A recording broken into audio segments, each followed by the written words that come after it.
just aside from that, I think it was a blessing in disguise because I'm thinking we were going to let our daughter finish primary school, which is elementary school here.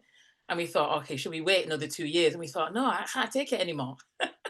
One, anyone from the UK listening, and I love my people, but the UK weather is just terrible. Like right now, it's 25 degrees, 30 degrees in Houston, Texas. I don't want to go back. Do you know what I mean? I'm staying here. Then when it gets better, then we'll fly back to UK to see family. But then that was one of the reasons. So we wanted to have an endless summer.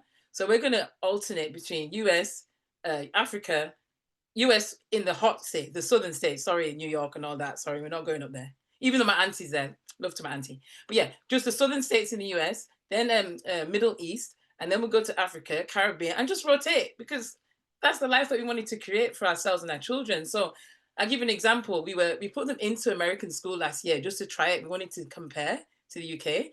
And then I was invited to an event in Florida. We had to lie, write letters. Oh, we had to go and see. I don't want to do that. So we had to just say this is not working for us. We had to.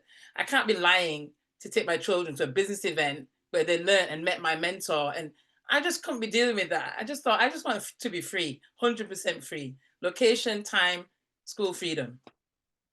And what I like about that is that, and I want to make sure everybody doesn't feel like they have to be in a situation where you got lots of money to be an influence on your kids, right? And I like the fact also that you were saying that your kids did have exposure to the school system. Yeah, And I want to make sure everybody's clear about that. I'm not trying to be overly idealistic in this idea. I'm not saying yank your kids out of school now. School is terrible. Nothing good yeah, happens I there. agree. No, that you have to quit your job and homeschool your kids. Some of y'all are doing that, but that's not what I'm saying. What I'm saying is that what Rochelle and her husband, I'm not to put words in your mouth, but it sounds to me like what you're saying is that it's also okay and appropriate for you and your husband to be an influence in your children's education because you're exposing them to the things that they need to know to be successful, Yeah, right? Like if you take your child out of school to take them to a business conference, that's going to probably do more good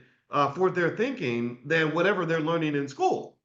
You see it what I did. mean? Like, because you're literally like school is supposed to be preparation for the real world. You're taking them into the real world, right? So you're not just homeschooling, you're world schooling the child, right? And Yeah, and I don't think that a child is safer anywhere than they are when they're next to their mother and their father, yeah, right? So in my view, the idea that we've got to the point where we think that our kids should just be shipped away, influenced by all these other people who are going to train them to go get a job that they hate one day and go into student loan debt and all these other things that people do.